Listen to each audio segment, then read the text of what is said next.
Okay, so hopefully you can all hear me well. Yay! Okay, perfect.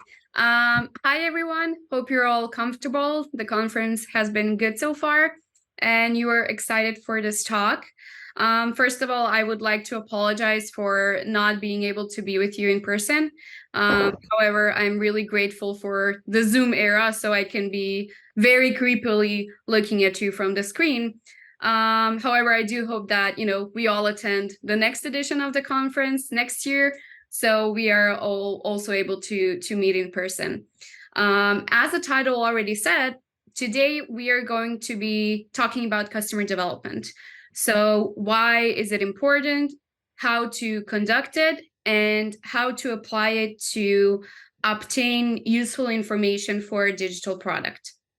To shortly introduce myself, I am Kaja. I am a Chief Operating Officer in Speck, which, since we are a remote company, often means that the core of my job is answering Slack messages all day, every day, alongside of making sure that, everything works from the operational standpoint.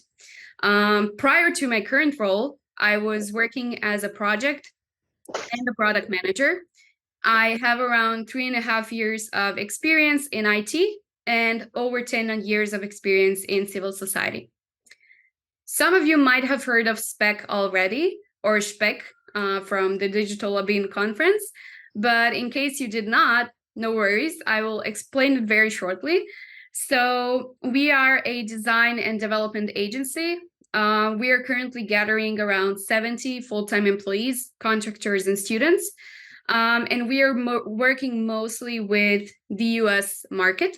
But we are also working with some of our clients in Europe and Croatia, some of them being well-known like Belupo or 24 Sata. In 6 years of Speck, I wasn't there for the entire time, but in 6 years of Speck, we have been also working on some of our internal products. And to be completely honest, we haven't really found the right product market fit for them. And this is why we are not currently pursuing them actively. They were, however, very useful in terms of gathering useful product knowledge and learning about customer development. Throughout my talk, I will be mentioning one internal product, Autoscola HR. Some of you might have used it when you were pursuing your driver's license, but I was actively working on this project for more than a year. And this is kind of where most of my initial product knowledge came from. So Autoscola HR is a platform that helps driving school students learn that theoretical initial part and prepare them for their driving theory exams.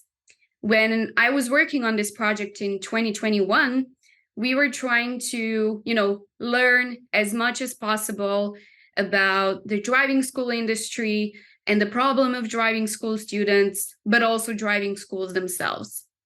And when we were exploring methodologies that would allow us to do so efficiently, we stumbled across this thing called customer development.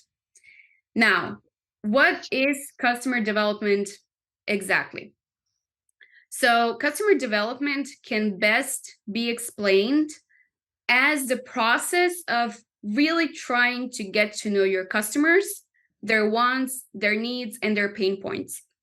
And usually the goal output and the main output of this process are hypotheses regarding what should you do within your digital product. So just to explain a theoretical framework for a bit, the phases usually go as following. So when you're in the customer discovery phase, you are really digging deep. You're trying to learn about your customers. You are forming some hypotheses about what would work, what are their needs, what should you incorporate in your product. When it comes to the customer validation phase, you are drafting a solution that you think would solve their needs and pain points, and you validate this solution against them. So again, you collect feedback from your customers. If that feedback is positive, great. You move over to implementing this solution. And in the final steps, of course, this leads to you building an entire product and a successful company that stands behind it. On the other hand, if the feedback is not positive and you have not managed to address what they wanted you to address, then you pivot, you reiterate, and you try another approach or solution. And then again, you are at a discovery phase. So it's like a very iterative, repetitive process. However, you might ask yourself, okay, but this is market research. Why do we differentiate this from a standard market research that we have all done at some point in our careers? And what are even the pros of us applying customer development as a methodology instead of just going with the flow and using our intuition to figure out what does the customer need? Here are some of the most important differences, in my opinion. So customer development focuses on very, very specific needs and pain points of your actual users. On the other hand, market research collects overall data about the market and gathers insights on a higher abstract level. So basically, you're gathering information applicable for the entire market. You usually apply customer development in early stages, startup, MVP stages of your product. While on the other hand, market research is, of course, applied whenever you need it. So it can be done in various phases of your business lifecycle. Customer development is strictly based on a very individual approach. So you're having your one-on-ones, you're having your feedback sessions, prototype testing, validation testing, and you have it all with one single customer. Market research is mostly utilized to examine a broader opinion. So you're having focus groups here, you're conducting maybe competitive analysis, trend analysis, and you also use secondary already existing data to support your questions. The main focus of customer development is to focus on forming hypotheses, collect feedback, iterate solutions, whereas market research is mostly utilized to help you form your strategic decision and help you steer your business. And finally, the output of customer development is a validated customer-approved concept on how to resolve a problem, whereas the main output of a conducted market research is that you have a broader understanding of the market and the current trends. Now, if we talk about the pros and cons, of course, pros I would really like to emphasize because it's really a methodology I believe in. Basically, customer development helps you shorten your time to market. That means your product is on the market earlier. And of course, the important thing, it starts earning money earlier. It also helps you put out higher quality MVPs. So your MVP will not have, 20 different features.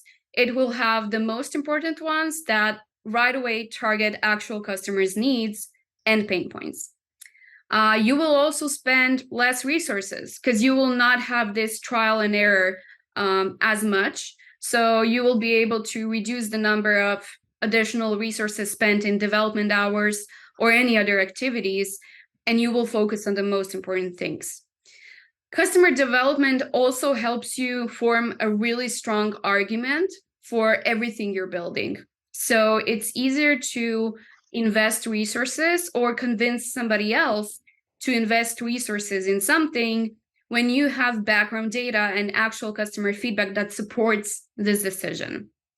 And finally, it helps you maintain focus. And this is so important for early stage startups and MVPs, just because we are often leaning towards bloating the features for our product. Creative ideas are always great, and something great can be born out of it. But most of the times when we're talking about early stage products, we are very, very focused. We need to be very, very focused and just keep our focus on the most important things we're trying to solve for the customer. Of course, this is not a perfect methodology. So let's also talk about some of the cons. as I previously said, customer development is a very individual approach.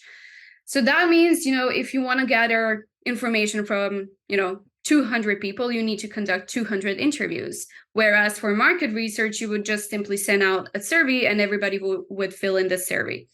So this can be very time consuming. You have one-on-one sessions, feedback sessions, prototypes testing sessions with individuals. All feedback that you receive is small scale. So that means, there is no guarantee that the sample you have chosen to talk to actually represents the majority of your market. So there's always a risk involved with customer development. There's always a risk of confirmation bias. And this is something, I have experienced before, because there's always a trap for product managers and founders. We just want to get our idea confirmed. And then when we're talking to somebody, the best thing I would like to hear is, your idea is perfect. There's nothing else to be added. So of course, it's up to subjective interpretation of whether your customer actually needs this, or you convinced him that they need to answer in that way. Also subjective interpretation.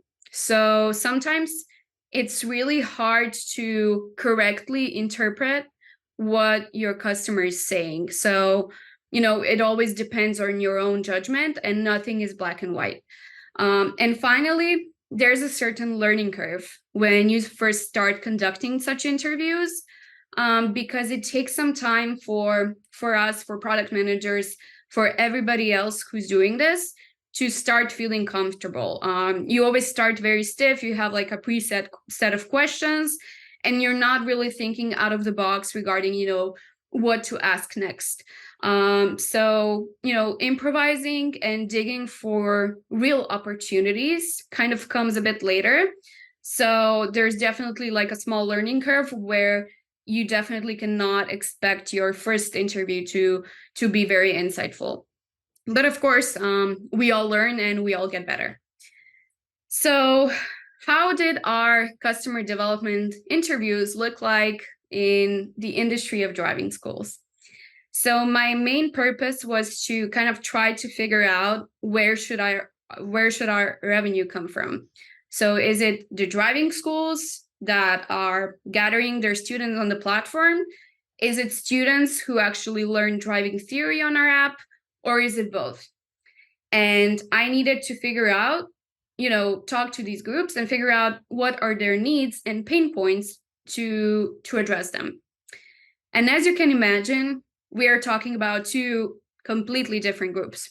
So driving schools students are on average between 18 and 25 years of age, with a very extensive knowledge of technology because they're using it every day.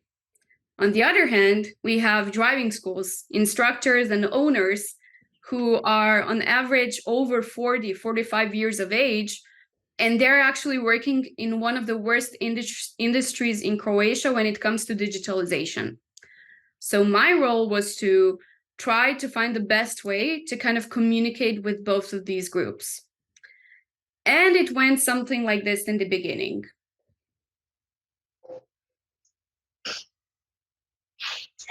Or, those interviews were quite interesting.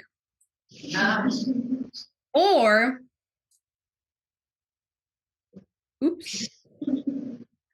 Luckily, after the initial 10 very horrible interviews and a lot of emotional damage, I'm still recovering, I started to recognize how to adjust to each person I was talking to, kind of assimilate their own language. And then I started receiving some really great information. And when you start talking to your customers, after you conducted more interviews, you will realize that some of these patterns often repeat. So here are some of the things that you should be careful about. When you're conducting customer development interviews, you will often come across the following types of answers. And I think it's really important for you to recognize them, because then you can balance the outputs of your interview.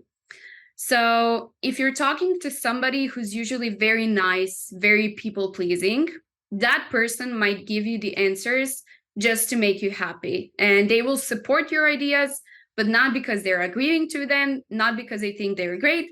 They just want to make you happy and fulfilled. And you might think, you nailed your product strategy, but they're just simply telling you what you want to hear. The second thing is that a lot of the customers, when you're talking to them, will often represent themselves as way more productive and organized than they really are. And then it's really hard to get the information about their actual habits because they have this picture perfect portrayal of themselves, which kind of gives us the wrong idea about the product and the way the product would be used. Your customers will often say, we're ready to pay more than they really are. Or they will say, we are open to trying out new tools, new routines, changing our current processes. And in reality, they mostly won't be so inclined to do it. And of course, there will be some customers that will mention 10 different features and that need to be added to your digital product as soon as possible, but they will fail to explain why should we implement this. So what pain point, what problem do we actually solve with this feature? For example, one of the driving school instructors was trying to make us implement a 3D visualization of a vehicle that would rotate and that would drive on the streets and that would connect with Google Maps, but they weren't able to explain why would you actually need that thing.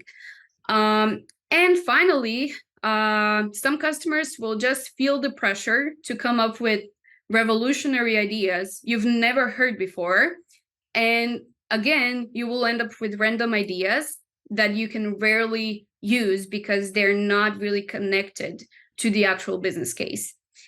And some of them might have an idea of how to solve the problem. So that means they are identifying the problem in the right way, but the solution they offer is sometimes not really optimal, not correct, sometimes not even legal.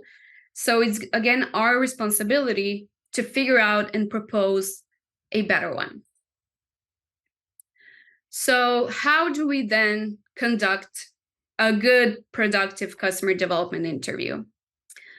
First, most important thing is you need to figure out who you're talking to. So you might be talking to an ultimate decision maker, and this is your greatest opportunity because they have all of the info that you need. Other times, you might be talking to an user that can influence the decision maker, or you can be talking to a technical buyer that will advocate to the ultimate decision maker to buy your product. So all of these groups of people actually require a very tailored approach and a different set of questions.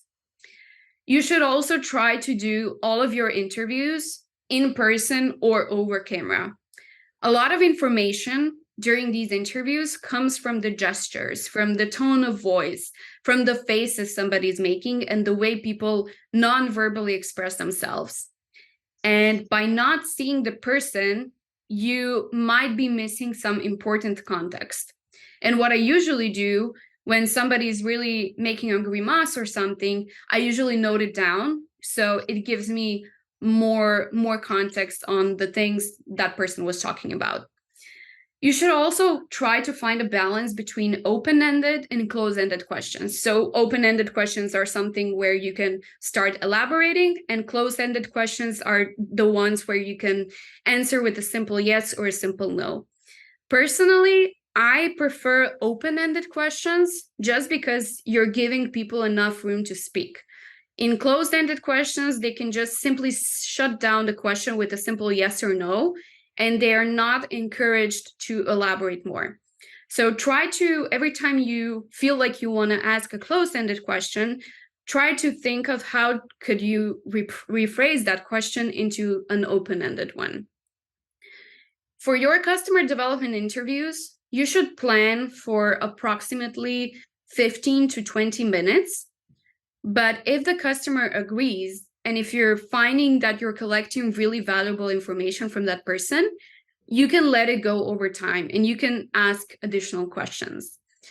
Important thing that was really hard for me to learn. I hate awkward silences.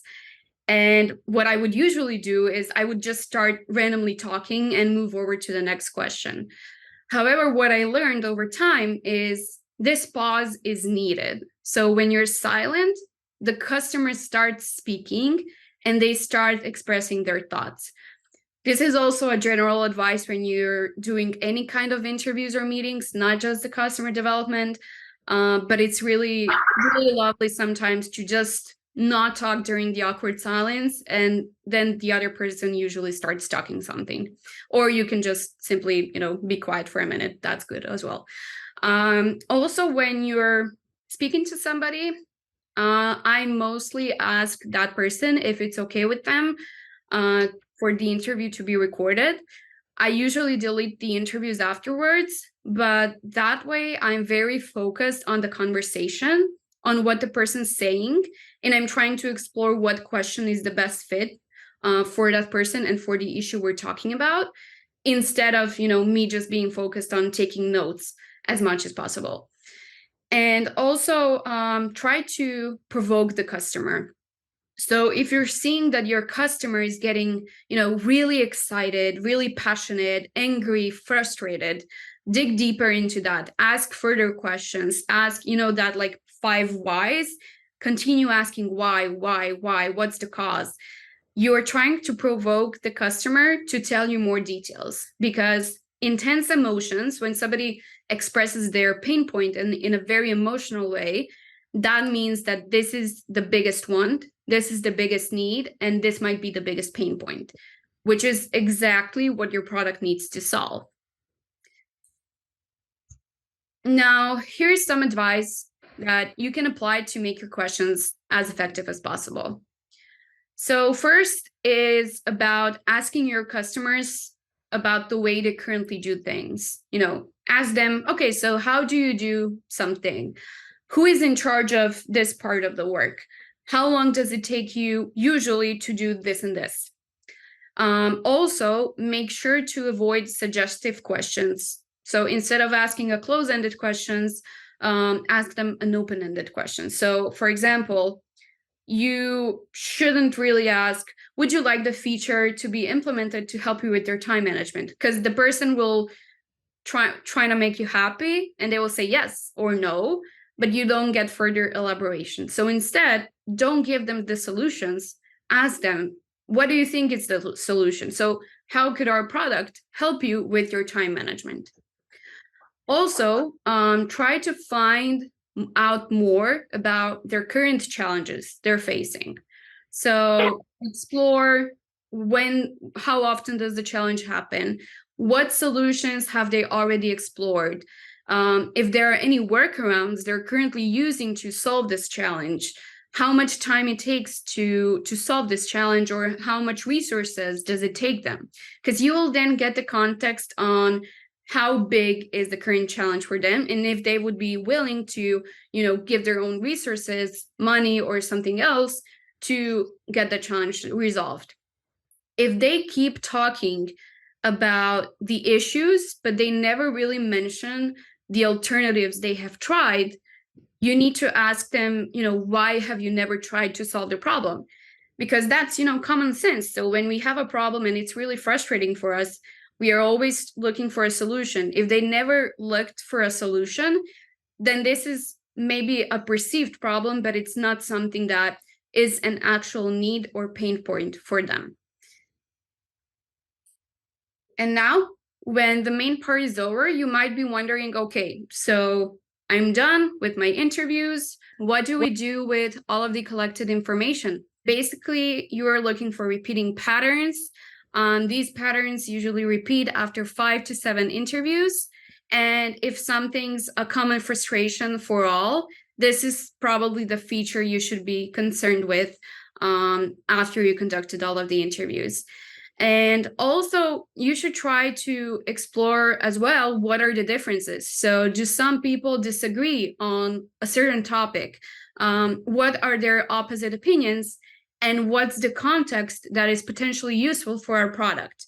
So is there a place where our target market actually goes into separate ways? Of course, you should also try to explore if something that we offer is better than something that they're currently using to resolve their issues or satisfy their needs. Because if something we're offering is more simple, more efficient, more cost effective, then this is the thing that they would maybe pay for.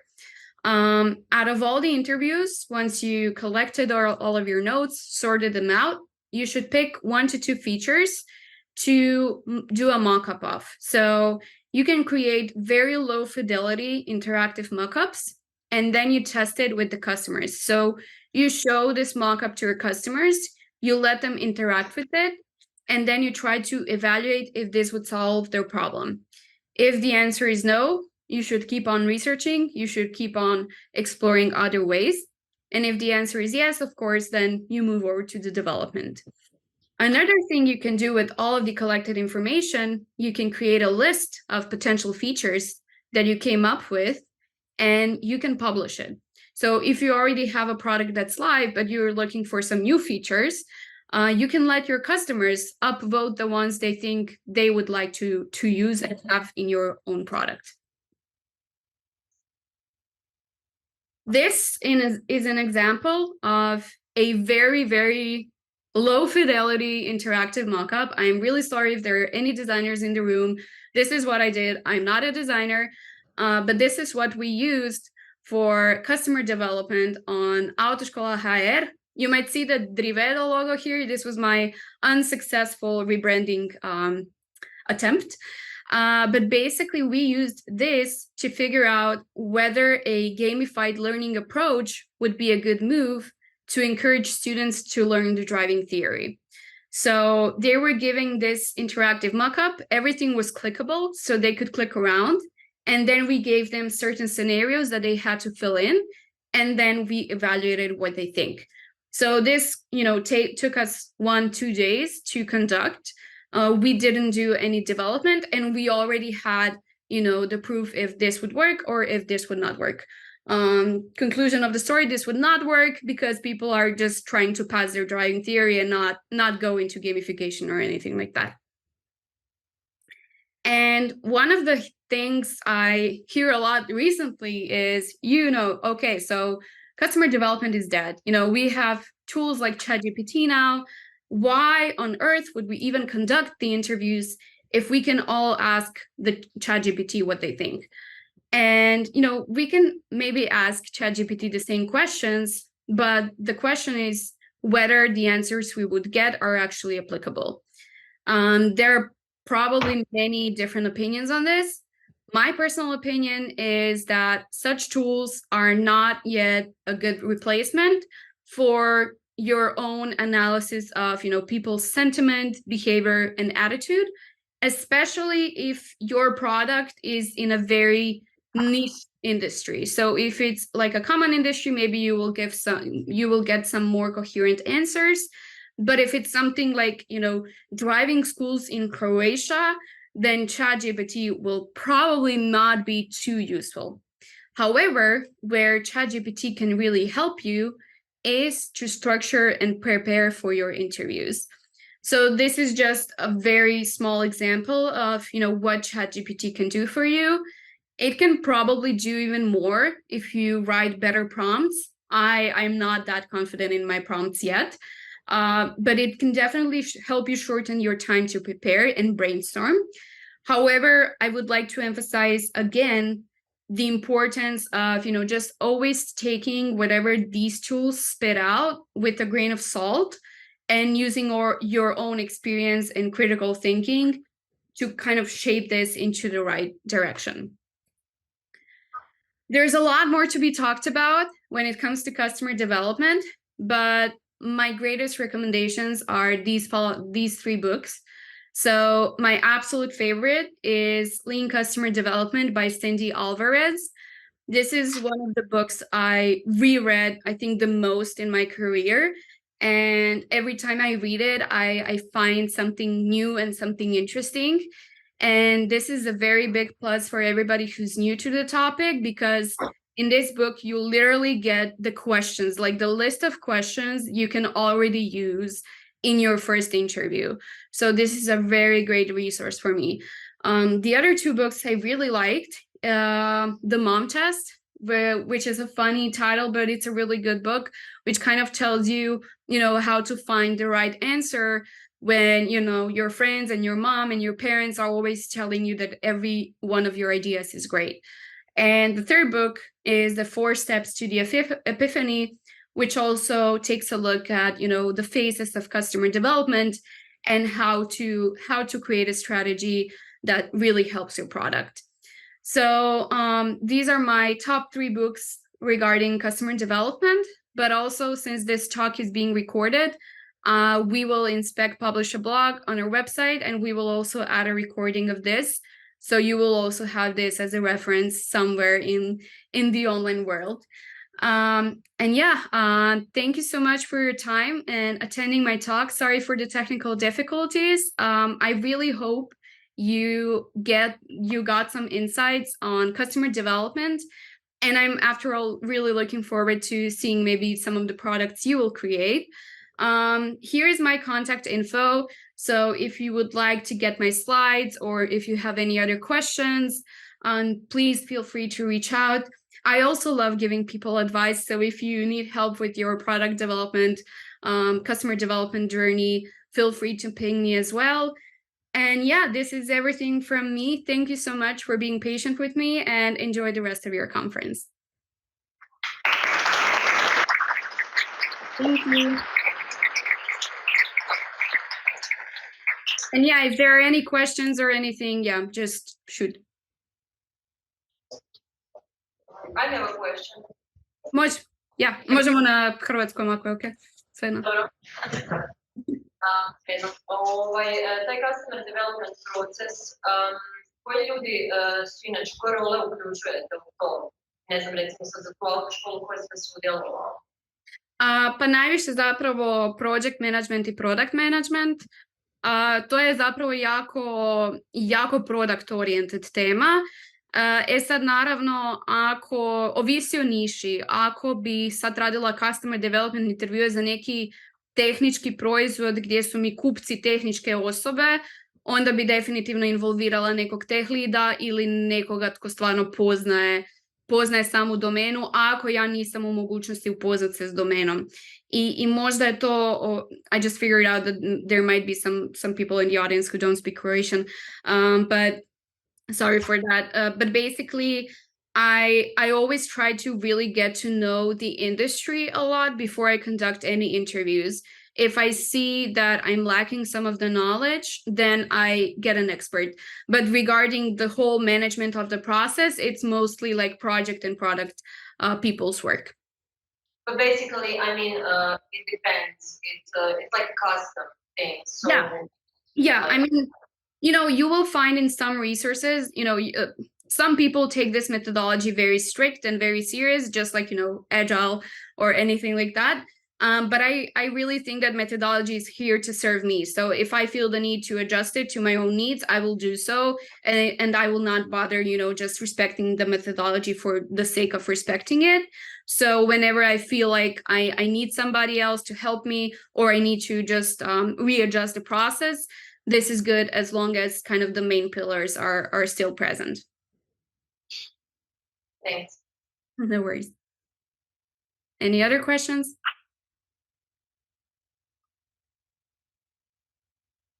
Okay, well, then you're free. Virtual Kaja says bye and hi. So yeah, thank you so much again, and hopefully see you next year in person. Thank you. Bye.